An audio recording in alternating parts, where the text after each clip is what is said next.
Well, I've not cried, you know. Not shed one tear since he died. It's not good for you, is it, keeping everything bottled up? Well, not if you feel you are. Well, I don't exactly feel my usual self, but that's natural. I was going to get a small brisket.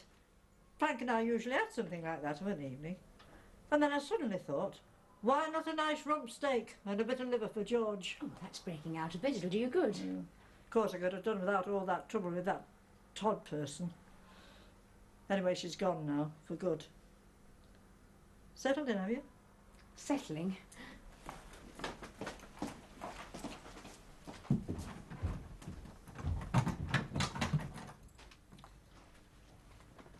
Well, she's not got much to say for herself, George. Too grand for the likes of us. Hoity-toity.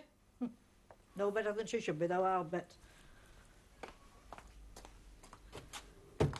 Got some liver for you, George. Might just book you up as well. Daddy's gone, you know. He's not coming back, ever. So stop sulking, can't you?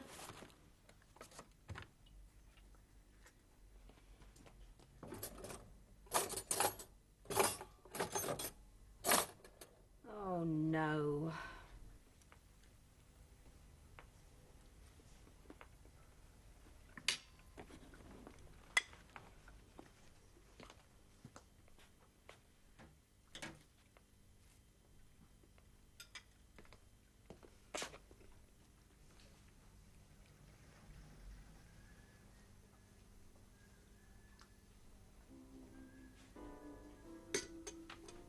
Come on, George. Mr. Kettle's home.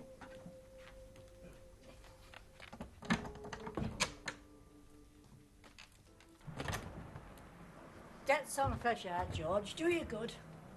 Watch out for the cars.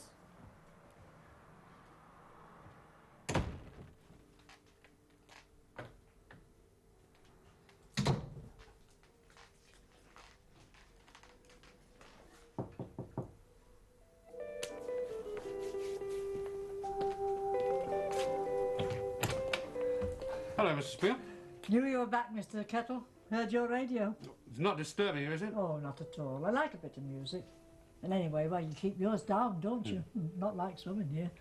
I wondered, you haven't seen George, by any chance? George? No. Only he's missing. I thought he might have slipped into your room. Don't think so. Come in, have a look. May have slipped under the bed again. Oh, thank you very much. I'd like to know where he is. I've all I've got left now. How was the funeral? Oh, nice. Very nice. As I was telling Mrs. Singer, it had dignity. Yes, that's the word, dignity. Well, Frank was a dignified sort of man. In his prime, he was, well... Well, I'm glad it went well. George! George! You under there? No, just a lot of dust on me climbing boots under there, Mrs. Beale. Since you went off the other day, there's more than just Frank's funeral been happening. Oh? She's gone. Who? Linda Todd. I reported her to Mrs. Singer. You reported her? What for? Well, she's on the street. Well, on the phone might be a better way of putting it. A prostitute. She what? Well, I reported her to Mrs. Singer and she's given her the heave. Look, Linda just told me she's leaving here to get married. Get married? When did she tell you that? Yesterday. Oh, that's what she's telling everybody to cover up the real reason. Oh, there's no doubt. Mrs. Singer threw her out. I was there when it happened out there in the hall. I think you'd better leave, Miss Todd, she said. And she said, all right, I will. There was no mention of her getting married. Well, I mean, who'd marry the likes of her? Who'd be silly enough? Yes, all right then, Mrs. Beale. Tell me, what makes you think that Linda's a prostitute? Well, of course she is. I've seen all those men calling for her in the big cars, ringing her doorbell, phoning her up. She's a popular number. Yes, with her card in one of those windows, no doubt. No, you're wrong. I know you're wrong. Now, there's a big difference between a good-time girl and a short-time girl. You're usually out at work all day. We heard it all, Frank and me, only he thought it was none of our business. Well, he's gone now. I'll tell you something. I've done you a favour. I know her sort, like foreigners. One starts the funny business and before you know where you are, you've got a house full. Would you like to live in a house full of tarts, Mr. Kettle? Because I wouldn't. This is a respectable address, and I, for one, am determined to keep it that way. All right, all right. I shouldn't get too upset about it. Well, I could have done without that kind of trouble, especially at this time. Yes, I know, and I'm sorry. But that doesn't give you the right to go around making those sort of accusations about Linda. Well, she's gone now. And definitely not to get married. Oh, I wondered, have you got a copy of the local paper, Mr. Kettle? No, I didn't get one this week. Oh, well, it doesn't matter. It's just that Frank's death notice should be in. Mrs. Beale, I'm sorry. I told you I'm not official.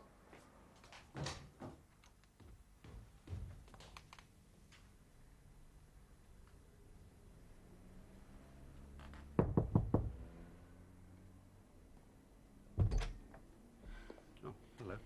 I wonder if you could help me. I've got a bottle of wine upstairs and no corkscrew. Oh, you are in dire straits. Yes, it's rather like having a bath with no plug for it. I think I've got one. Come in while I look for it. Oh, thanks.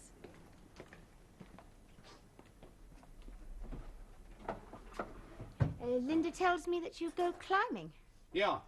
Yeah, whenever I get a few days off. We met up after I just spent 3 days in Snowdonia. Yes, you have changed a little in appearance. Thank you.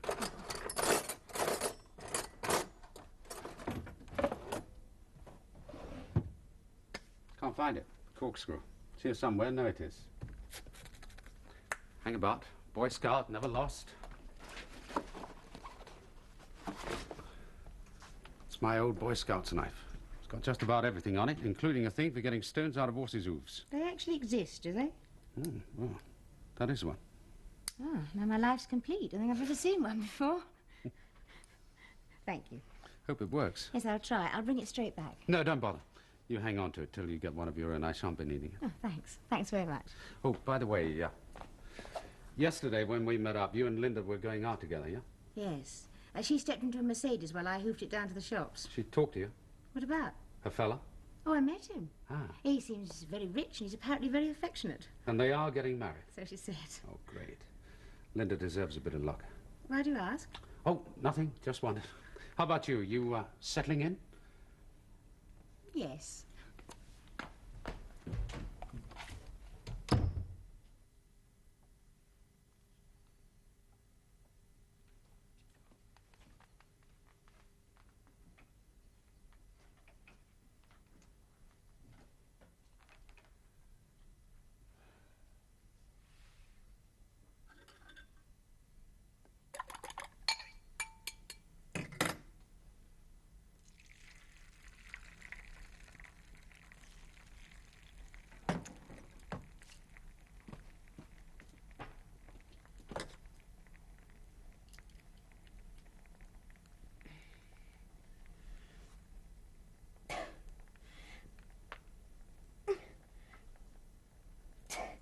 Oh, blast.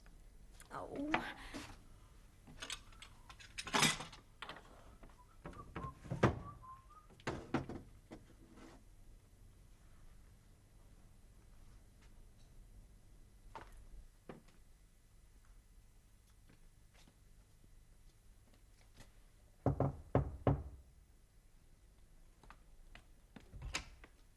You probably don't need this.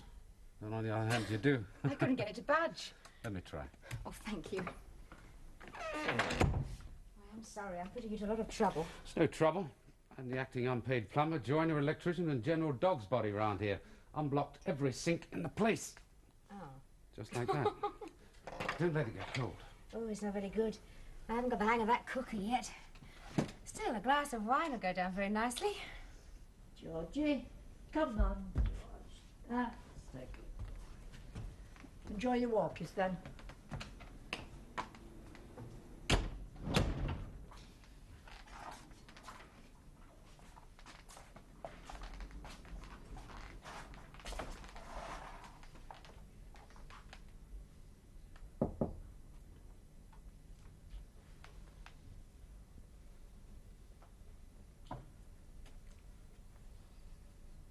Didn't take her long, did it, George? Just a dribble, and I'll steal silently away, let you get on with your omelette. Cheers. Cheers. Do you know, I've been here, what, 18 months? Never set foot inside this room before. Mind you, I had no call, I suppose. Could do with a few small touches, like a total repaint, new furniture, fitted carpets. Well, I think the singers operate on a pretty tight budget. Which means the tenants have to do their own thing. It's called stamping your own personality. At your own expense. Well, it depends what degree of comfort you've been used to. Yeah. I'll let you get on with your supper. Thanks for the wine. Oh, thank you for the corkscrews. You're welcome.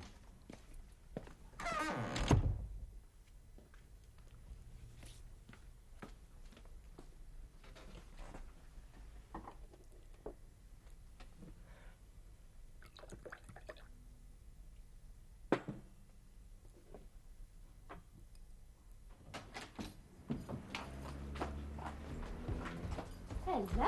Hello? What have you been up to? 3 guesses. Shh. Come in a minute. I'd like to have a word with you. Keep your voice down. What, worried about your reputation? No point in getting her on the warpath again. I don't give a stuff. Now, what are you doing here, anyway? I thought you'd be in the Bahamas now on your honeymoon. I'm not married yet. Not that that would stop me. No, I bet. I can pick up some things I left. But you are getting married. Why? You jealous? You know I am. Didn't do anything about it when I was here. I was shy. Too bloody busy thinking about that bird you went climbing with last month. Now, listen, seriously. You are marrying this fellow, aren't you? I mean, she's saying you've been given the order of boot on account of your loose morals. You know me, loose as a ball of string. But you don't believe I'll poison ivy in there, do you? All I meant was I could always take it up with the singers if you wanted me to. I left of my own accord. I did have a bit of a barney with Mrs. Singer. It's all right, then. Of course it is. Ah, it's nice of you, Bri. Why the hell couldn't you care a little bit more before? Or maybe we might have... When are you getting married? Soon.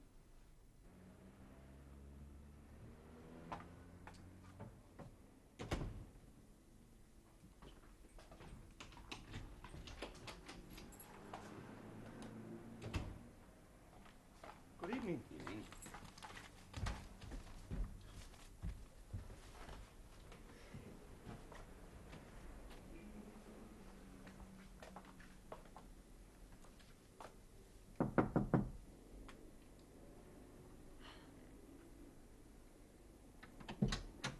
Oh, Mr. Singer. Good evening. I was half expecting you. Come in, Mr. Singer. Thank you.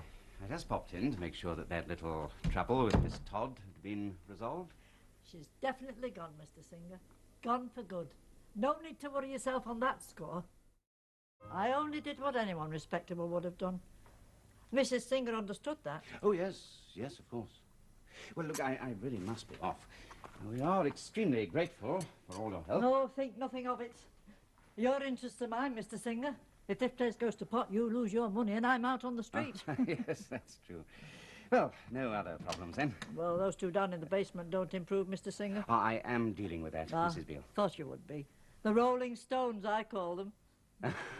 Yes, that's very apt. Right, well, no other problems. Well, let me put it this way. I've always believed in giving people a chance and not making snap judgments about anybody. Well, look at Mr. Khrushchev. But in this case, I feel I should speak my mind. I'm not sure it's a good thing having single women, Mr. Singer. Not that she's single. Well, she is. I mean, she's left her husband, that's very obvious. Mrs. Beale, who on earth are you talking about? The new tenant, Ruth Harris. But you're surely not suggesting that she's, well, like Miss Todd. She is a teacher. All I'm trying to say is it's not taken her very long to make herself at home, if you know what I mean. Not long at all. Now, I'm not making any hard and fast accusations, Mr. Singer. As I said, your interests are mine and this is my home. Oh, yes, yes, but indeed. single women, Mr. Singer, well, they're a bit like a honeypot, aren't they, to a bee? They don't allow them in some public houses, you know. Not on their own. No. Well, thank you for coming, Mr. Singer. We see quite a lot of Mrs. Singer, but we don't see half enough of you, you know. And you know what they say? A man about the house makes all the difference. I found that out, and Frank's only been gone a week. Yes. Well, I I do hope you'll be all right, Mrs. Beale. Goodbye. Goodbye, Mr. Singer. Remember me to Mrs. Singer. Yes. Oh, Mr. Singer, I wondered, have you got a copy of the local paper? Well, yes, I have. Only Frank's death notice should be in. Ah. Oh. Thank you. I'll let you have it back. Thank you. Goodbye, Mrs. Beale. Goodbye. Oh, I much prefer dealing with him, George. You know where you are with a man.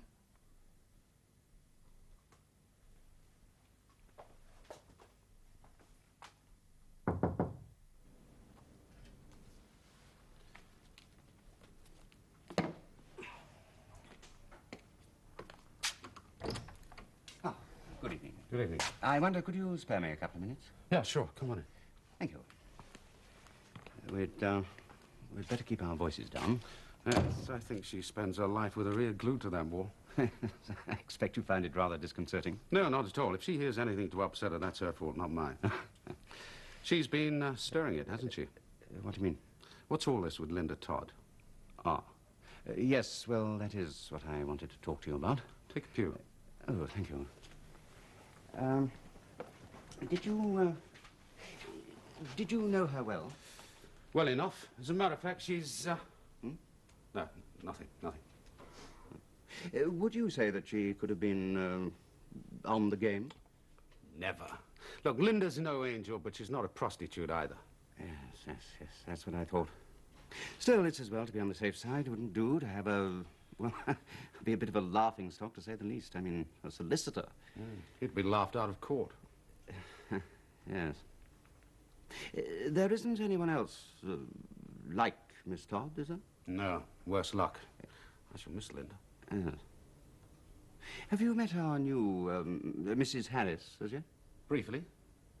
Now, hang about. What's that old bat been saying about her? Oh, nothing. Nothing at all. Seems a very nice person. Yes, after all, she is a teacher. Is she? Oh, yes. Oh, well, there you go, then. Well, I'm glad to have had this chance to put things in their proper perspective. Mrs. Beale had all but convinced me that I had a disorderly house on my hands. No such luck. Yes. Good. Well, I'll just go and have a word with our new tenant. You can knock it off the rent. I beg your pardon? My consultation fee. Oh, I thought you meant... good night.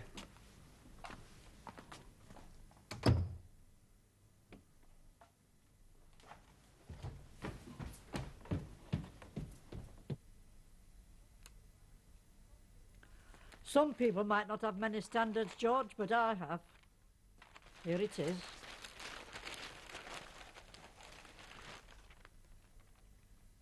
Beale.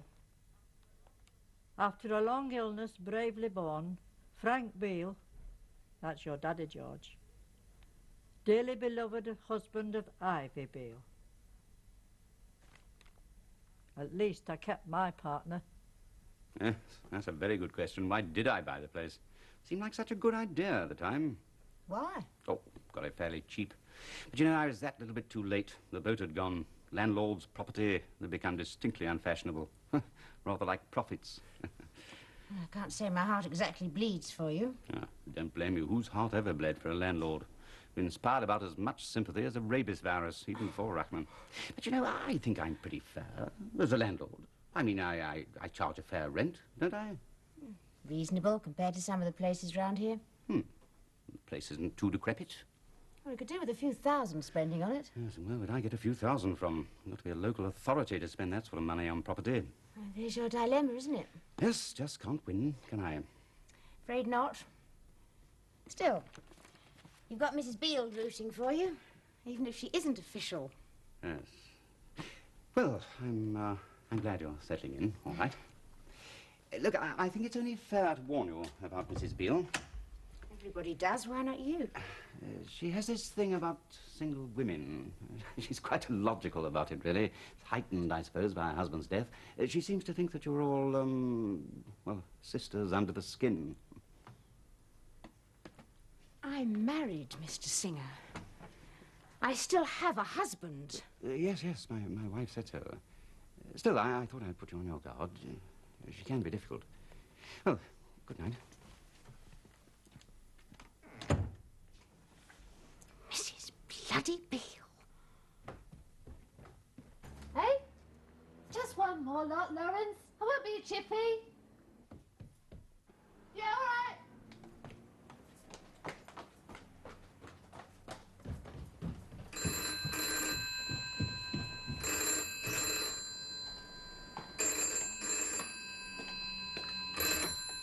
Hello. Jenny. Hello, my darling. How are you? Me, man, I'm fine. Sure. Wales. Well, wouldn't you guess it rained every day. We still got to the summit. Hang on a minute. You happy?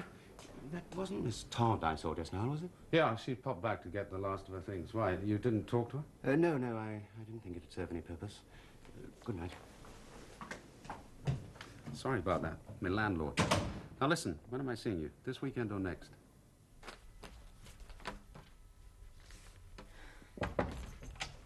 That's me then. Just saying goodbye. Hey, you look a bit choked off. What's the matter? Mrs. Beale. What's she up to now? Oh, it's nothing, really. Ah, she's an old rat bag, a busybody. She carries no weight at all. Well, she made enough trouble for you with the singers. Ah, it was easy meat for the likes of her. You're a bit different. Still, I think Mr. Singer still has his suspicions. Oh, man. He probably does think he's bought a bawdy house. Oh, blimey, he'd have made a fortune. Look, love, she's just a dried-out old cow. Take no notice. Yeah, what you're really saying is if I want to stay here, I've got to put up with Mrs. Beale. Pray so. She's one of the hazards. Comes with the house. Don't let her grind you down. They're not too bad, these royal apartments. Oh, no, they're just what I've always wanted. A brown bed sit in grey bed sit land. Oh, it's all right once you get used to it. How long will that take? Oh, a couple of months or so. But remember what I said. Don't stay too long. Yeah, I must go. Lawrence will be chewing through his cigar. When's the wedding? I'll send you an invitation. Keep your knickers up. And nil desperandum, as my Auntie Joyce would say. Ta-da. Bye.